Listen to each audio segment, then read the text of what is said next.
And a very warm welcome to the Captain's Table podcast, brought to you by CMI, the world's leading mentoring partner for board members, CEOs, and the C-suite of leading international companies. We will be inviting some of the biggest hitters in international business to join me, Giles Morgan, around my very special oak table in the salubrious setting of London's world-famous emporium of extraordinary food and drink, Fortnum and Mason. I will ask guests to share their own personal love of food and the lessons of leadership they have learned in their long and distinguished careers, and perhaps hear of the sort of decisions that might be made around tables that look and feel a bit like this one.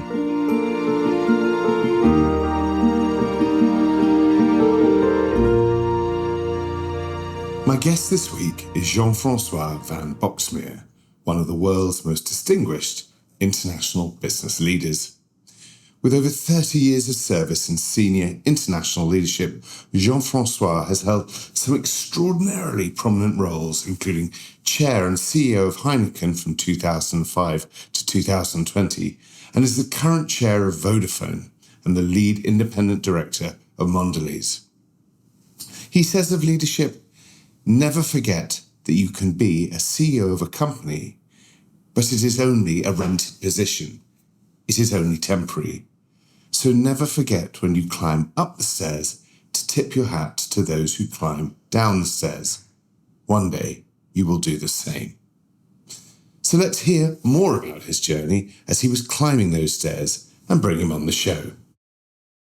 Jean-Francois, a very, very warm welcome to the Captain's Table. Pull up a chair and make yourself at home. Thank you, Giles. Here, comfortably seated. You are good. I'm glad you're comfortably seated. And most importantly, can I get you a cup of tea or coffee? It will be coffee for me. How would you like that? Espresso, black, no sugar. Easy. And most importantly, I need to get you a biscuit. As you know, this show is partly brought to you by Fortnum and Mason, and they have offered Toffeloffers, pistachio and clotted cream, lemon curd or salted caramel. Do any of those appeal? Pistachio. There you are. We'll get you a little plate of those. Goes well with a coffee, I think. It does. I take a bet. It does. Jean-Francois, you've had a very long and illustrious career, and you're now chairman of Vodafone, amongst other things. But tell us a little bit about the path, how you got there. I saw your early start. You started at Heineken when you were a young man, and it's been an amazing journey. Tell us a little bit about it. I suppose it's serendipity. I went into beer by accident, not by real calculated choice back then. But this was the kind of job that I was offered. And I took it, and I thought I could make a tour of the world thanks to Heineken. And I wasn't deceived. I didn't expect to end up where I ended. But gosh, it has been a fantastic adventure for 36 years. Amazing. And I think I'm right in saying that when you started, you were a young man, you're working, many young people would think that working for a brewery, particularly like Heineken, would be the perfect job. But you found yourself very early in Africa, if I'm not mistaken. How was that? That must have been fascinating. It was. I went to Africa because I am a native French speaker. And of course, I'm also a native Dutch speaker. And Heineken is a Dutch company. So it happened to be that they sent me to Francophone Africa because they didn't have that many people who spoke French back in the days. And that's how I was sent out to Africa for, like 3 years. It's like a training period. And then I would come back to the real world, as they were saying back then.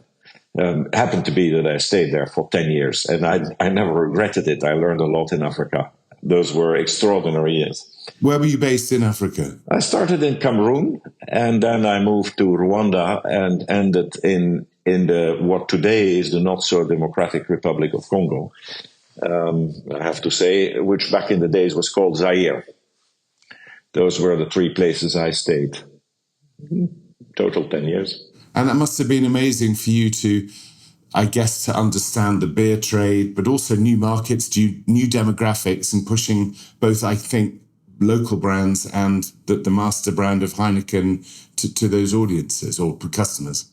Yeah, back in the days, there was not a lot of Heineken. It was only import, so it were all local brands, and those were ancient breweries. Most of them they were founded. The one in the DRC was founded in 1923, so it was really in colonial back to colonial times. The same in Rwanda, but in Cameroon, and that was my first job. It was a startup.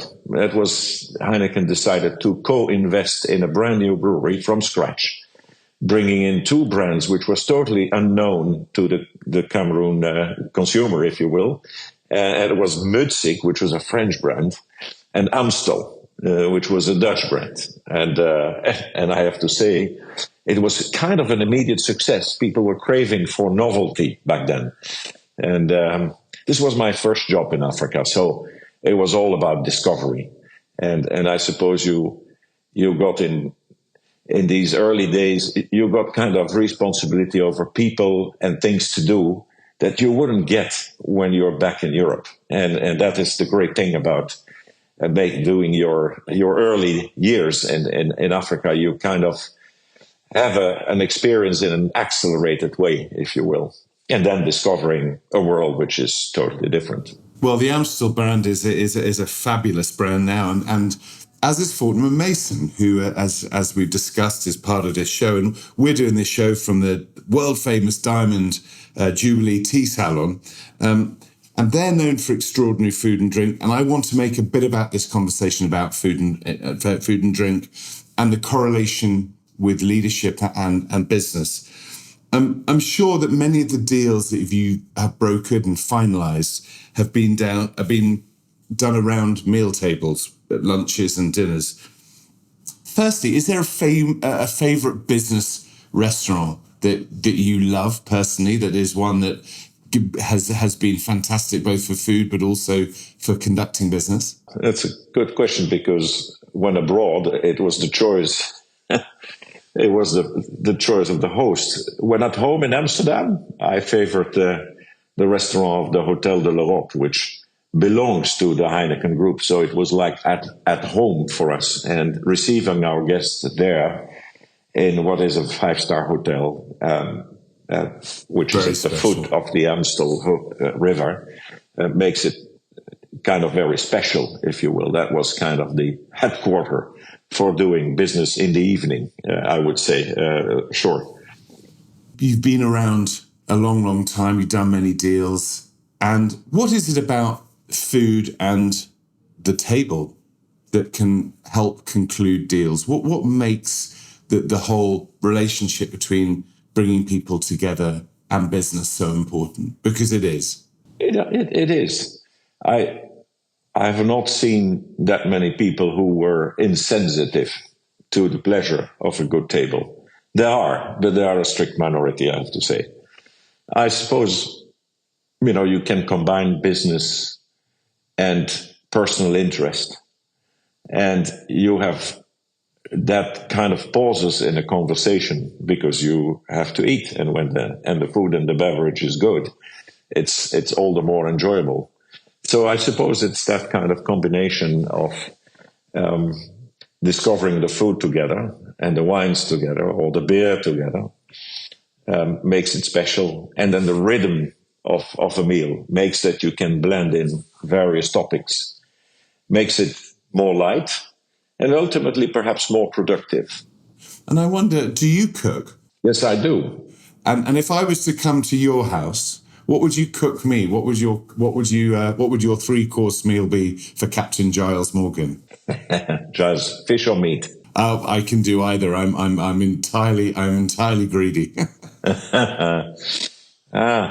Well, as a starter, I wouldn't make complicated things. I would serve you a Scottish smoked salmon.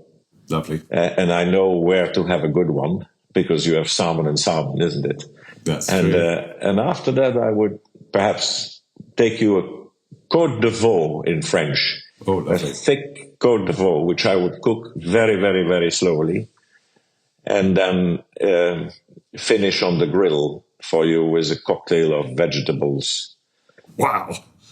And good rat potatoes. It's a very simple meal. but I assure you, good. And with that, I would serve you. We would certainly have a beer before going on the table. That's standard with me. Yeah. So skip the champagne. Yeah. Yeah. It will be beer, and you would have a glass of white. I suppose a Lynchbage, one of my favorites, a white Lynchbage for your salmon, and then perhaps I thought about it while speaking a Barolo for the a mighty Barolo from Italy. Yeah, do you know this is the only Conterno. This is the 44th edition of the Captain's Table, and you're the only person who's made me drool whilst we're speaking. So thank you very much. And I wondered if there were 3 or 4 other people, dead or alive, who could join us for this this feast that you would love to join, that you perhaps never have met, that you wish you had or could. I find that a complicated question. Because if I had to have only one meal, I would choose my daughters and my partner to join. With dead people, I would love to have Stalin, Roosevelt, and Churchill, but then not to eat with them, but perhaps to serve them the dinner I just talked about, and just being that kind of silent person to hear them talking back at Yalta. That would have been intriguing. And today I would invite perhaps. With the future of Europe and all what's going on, I would invite Mrs. von der Leyen, our almighty European Commission president, with Zelensky and Prime Minister Orban to have a kind of, I would like what to get out of that conversation, to have an actual one. I think if that were the case with either the Yalta 3 or the current 3, I'd probably just serve the wine for you and listen in on the great wisdom. Jean-Francois, you're aware that Fortnum & Mason claimed to have invented the Scotch egg, which, as you know, is a peculiar British picnic snack. Which I love. Well, it is very special. They do it with the way they do it is they don't use a boiled egg, they use a poached egg. That's their secret recipe, as they have for jams and marmalades and all the rest of it. I wonder if you have, over the years, when you talk to young people and you mentor for Chair Mentor International, do you have a secret tip for success when people ask you, what's the magic? I think there is a lot of hard work. And when it comes to business, really, making business work, because business has a hard and a soft side to it. And I think you got to be hard-nosed in what you want to achieve. But always be gentle with people, regardless of the circumstances. That is, I think, a good advice I can give. And then in terms of when you're in a position to be a leader, because often, making business is one thing, making a deal is one thing, and then you have to lead people, and that's another thing. And there I always say, first give if you want to receive. And that is often forgotten. And those are the 2 main advices I would give for leaders. Could give many others, but those are the main ones. I think, as you say, hard work is expected, but I think gentleness in particular and kindness are values that are so important as human beings. I wondered too, are you lucky? Have you been lucky? I've been lucky. I'm still lucky. Luck in different stages of your life takes different meanings, obviously, but I think that I've been lucky overall. There is always that thing what makes success, but I think luck plays a big role in that kind of professional success that I enjoyed. We have to recognize that. I have to recognize that. Often you ask yourself, why me? It's not the syndrome of the imposture, but sometimes you have these kind of, you ask yourself, you have to be lucky. Circumstances, you have to grab them when they come, obviously. It's often said that you have to. But I think luck plays a certain role in success, yeah. When you are a chairman of a company, as you are now, a Vodafone, which is colossal and global, and Heineken the same, you sit on a very high summit, and it must be lonely, I would imagine, by moments being in those big organizations. But you're also there to be the leader, and you're there to inspire all of those people who work for you. Where does your own inspiration for leadership come from? Are there other people that you've looked at? Is there something that you've drawn on when you've had moments, I suspect, of introspection and feeling quite alone on the summit? It's a combination. Of course, to be fair, I think the first source of inspiration came from my old bosses when I was much younger. And you had the good ones and the bad ones. And I think you learned a lot from both. And you kind of cherish the ones who have been good to you and who teached, and showed you the way. I think that's the main source of inspiration. The more senior you get, the more you inspire yourself by perhaps more political leaders. Because the higher you get, the more political your leadership of a company becomes. You're conducting a business, obviously, but you're also driving a community. And I think the inspiration you can get from political leaders is important. So I read a lot of biographies of all kinds of leaders, mostly of the 20th century, because it's the most documented. Often you see even images and videos of it and stuff like that. So that has been a source of inspiration for sure. And then comes your own experience, and that's the reflection moments about, because you cannot.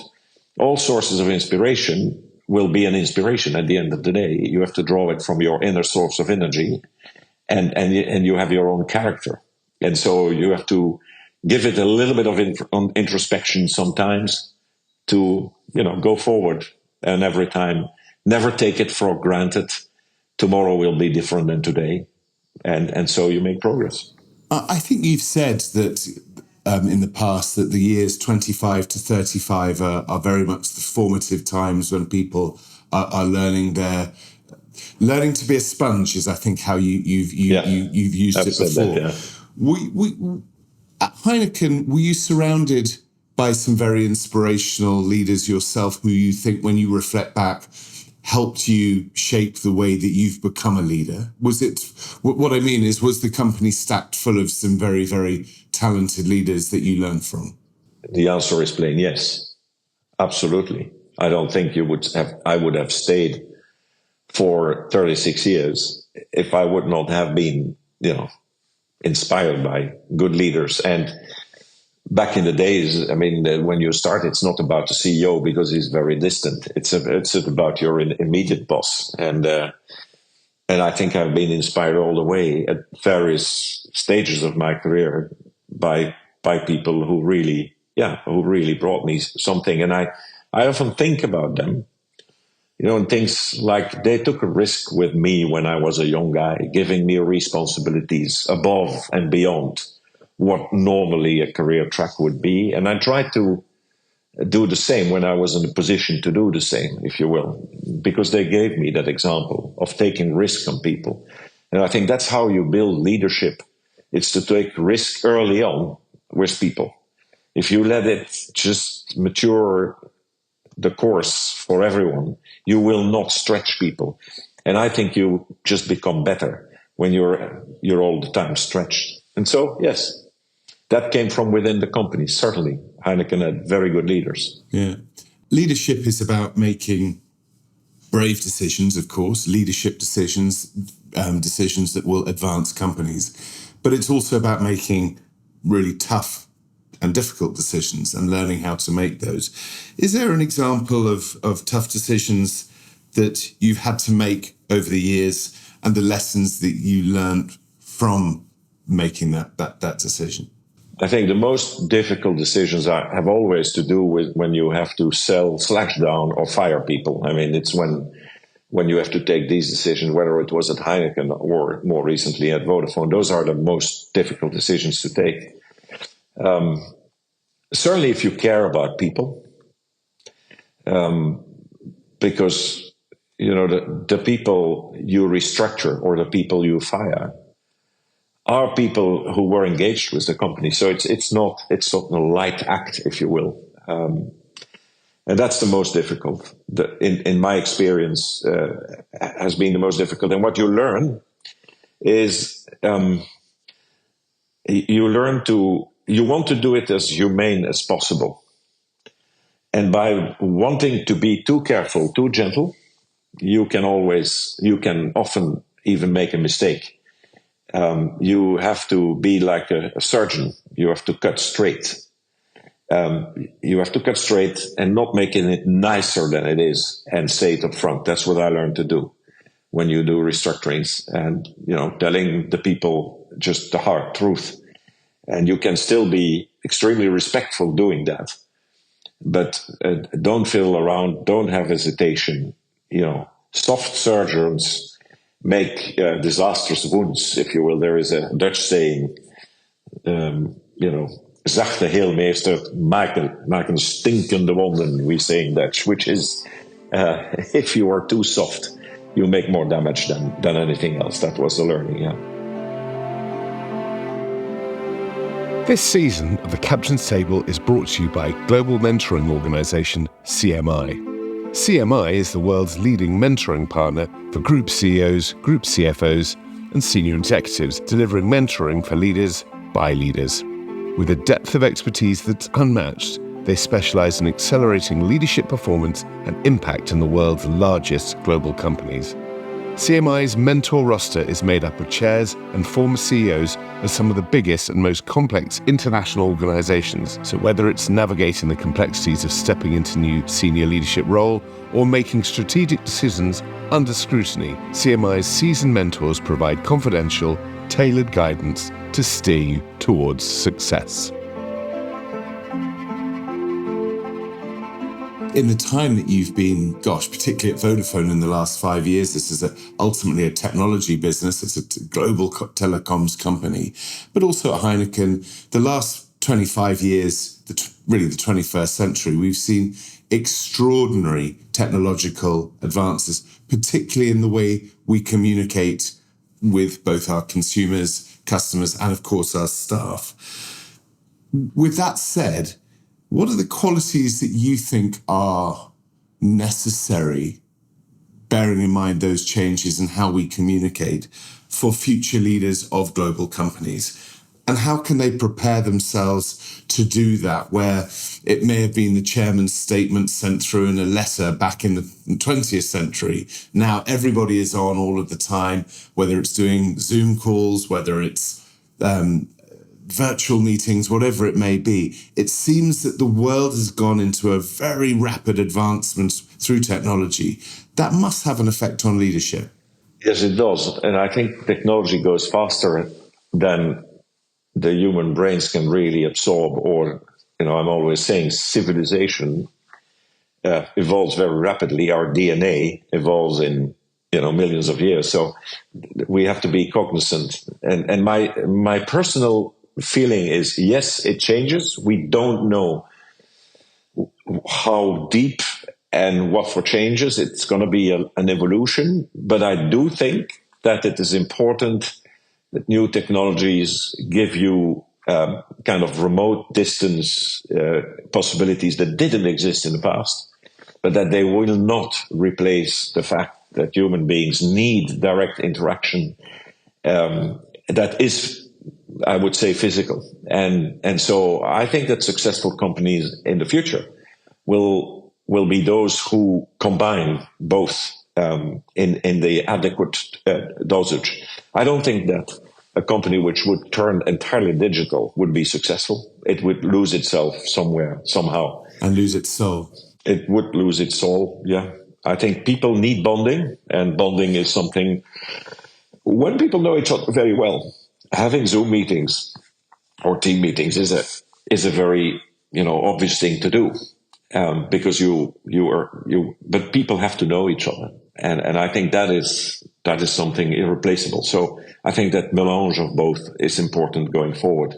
As to technology, now technology has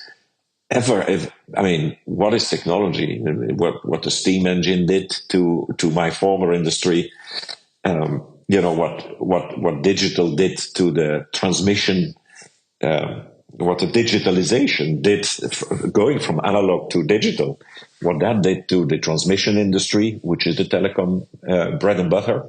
I mean, those are big revolutions, and I think it will never stop. I think we adapt to it as well as we do invent it as human beings, and we will always have to live with the less good consequences of it, and we learn also to repair. Look at how we embrace today the whole carbon footprint thing. Our grandfathers didn't think they were doing harm, right? Our fathers did, but they didn't know what to do with it. And now our generation starts to really react. I think you have to look at it, the glass half full and not half empty. And I wouldn't be too much afraid of, but yeah, it gives some bumps, of course, and we have to adapt a lot also to that new technology. Obviously, that is true. Yeah.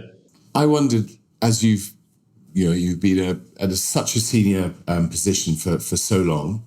I know that you're giving back. You're a mentor for Chair Mentor International. Why did you choose to be a mentor? What do you get out of it in terms of?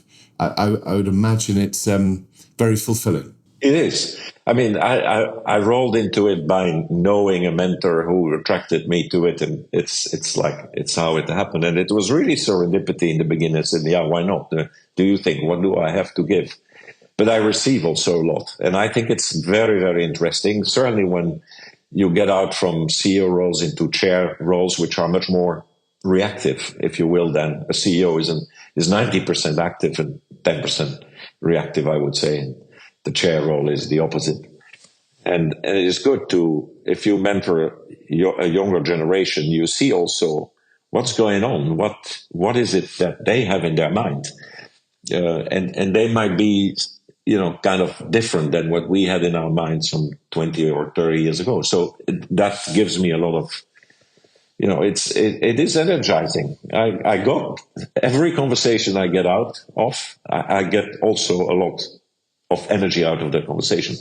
Hope I give as much energy as I receive. I think it must be interesting as well, is that if you work and grew up in the analog era, which you and I both have, and then you look at some of the startup technology businesses that have, in some cases, have accelerated incredibly quickly and grown exponentially to astonishing valuation. There must be some CEOs and founders of some of these young tech firms who are enormously successful in one way because they've managed to lasso onto a piece of technology that has grown exponentially, but without perhaps the business experience of time from former eras where things didn't move so fast.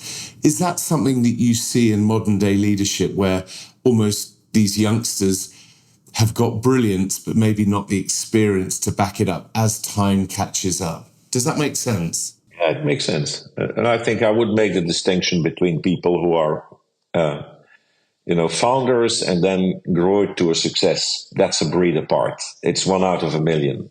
You don't have that many people, and they're exceptional.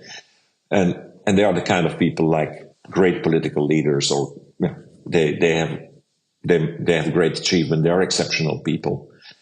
And then they kind of, when they grow older, they are in the pantheon of the big business and entrepreneurial leaders.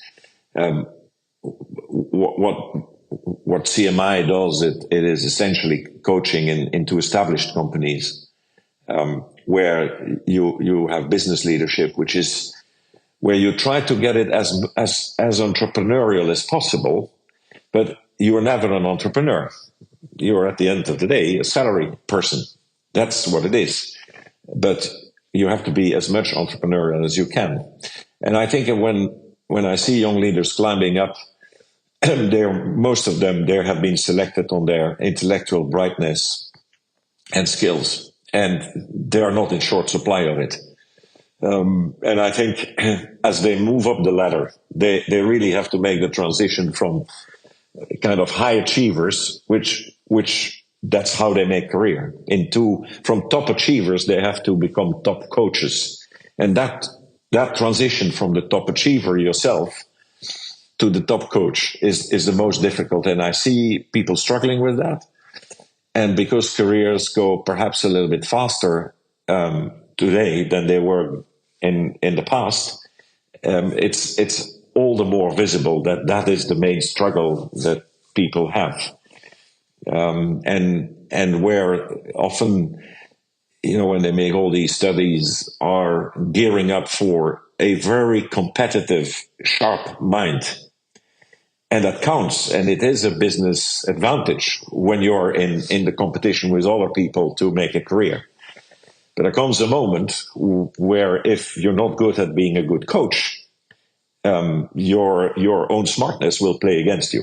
That is where you can help people, I would say, and it's helping them. And I think it's always, and the advantage of CMI, I suppose, it's because we are people. We have no stake. We are not the chair of that individual person nor their boss. We just, it's just it's free advice. It's for them. For take it on, or you can take it in the fact that because we're all chairs and we have, quote unquote, I'm saying quote unquote, made it, makes us credible. I mean, it's like a Formula One racer who say, when you drive, you never drink.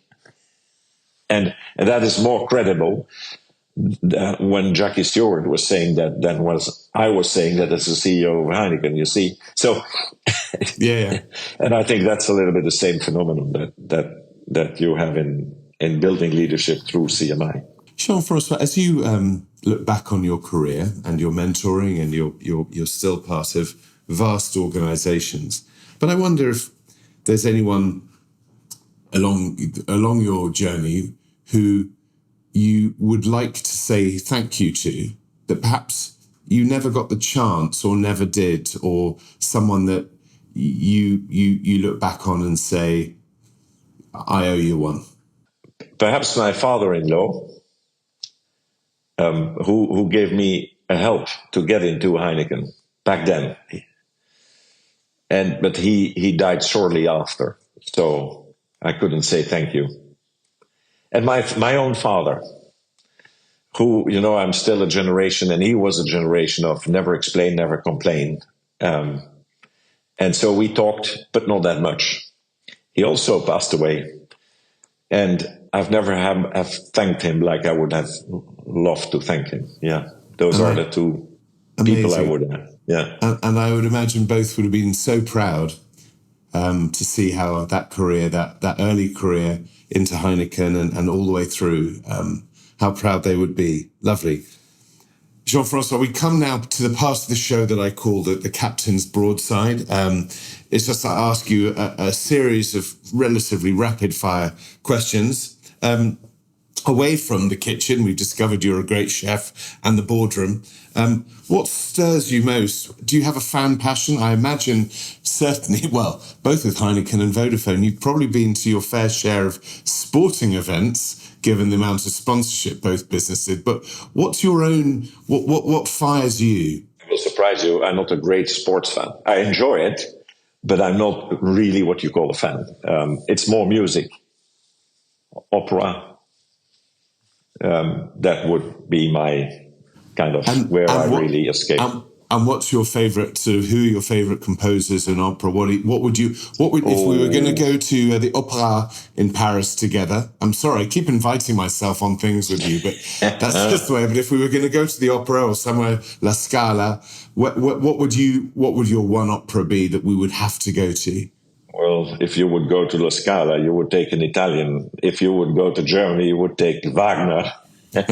Oh, I haven't got the time for the ring cycle.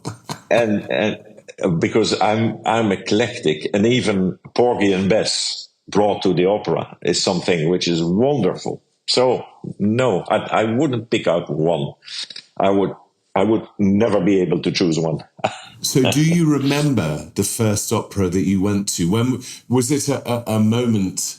I think in the movie Pretty Woman, Richard Gere talks to Julia Roberts about going to the opera and saying that some people love it and some people fall in love with it, something like that. The first time you went, when was it, and did you fall in love straight away? The first time it was my father. Yeah, my father. Der Fliegende Holländer from Wagner. I remember that as yesterday. I was fascinated.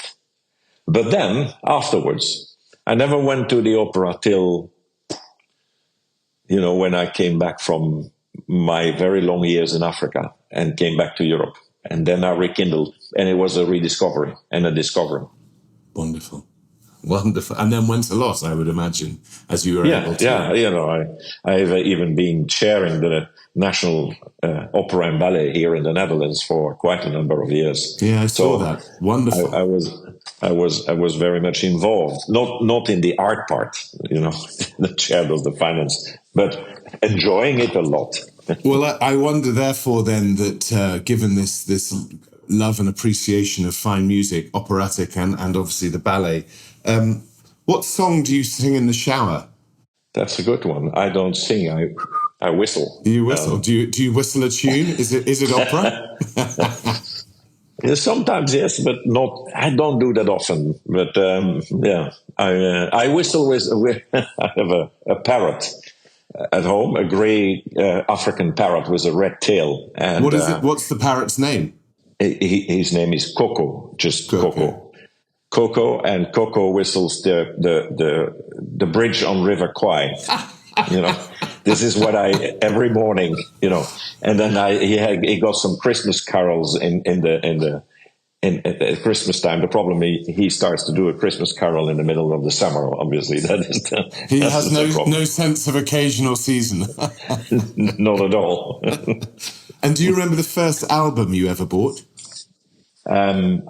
I bought. I remember the first one I received, but the first one I really bought, it must have been, I don't know, Stevie Wonder, perhaps. A double album of Stevie Wonder. I see the cover, but I don't know even if it was the first one, LP, these vinyl kind of things. I had my period where I loved Stevie Wonder, the Philadelphia Sound. Then I felt into the Eagles, Hotel California. I made it a classic at the Heineken Hotel California, because you can check out any time you want, but you can never leave. It's very true. And I wonder, when you were in Africa particularly, I imagine back in those days it could be quite harsh living in some of the places you went to. I would imagine your music collection probably was quite a helpful part of just keeping you centered. Certainly for me, music is such an important part of everyday life. It does. It is in my life every day. I work with music. I wake up with, and I listen a lot to music, very eclectic. And when I was in Africa, I discovered African music, and I tell you, I loved it. There were a lot of amazing things. They invented everything in terms of rhythm, and how they play electric guitars is very, very special. They make electrical guitars cry like other people would let the violin cry, if you will. And it's quite amazing. Lots of discoveries. I love it, but I think if I reflect on our meeting today, your career has been eclectic, from beer to telecoms, and with ballet and opera thrown in, makes you eclectic. From the opera that you love to Stevie Wonder and the Eagles. This is a man my headmaster at school would have called you a Renaissance man. I think someone of many tastes. Many tastes for sure. I'm not so sure about the Renaissance. That's very generous of you. Well, I've got to get you busy now. You're going to start. You're going to nip back and start cooking this amazing 3-course meal for me, which I'm looking forward to. Jean-Francois, you have been a wonderful guest, and I am so grateful for you to take the time to share so much of your thoughts about your career and leadership, and of course your other passions. Thank you for joining me on the Captain's Table and for giving your time. Thank you, Giles. Le plaisir était partagé, we say in French. The pleasure was shared. My O-level French even understands that as well. It's lovely to meet you, sir. Same here. Thank you.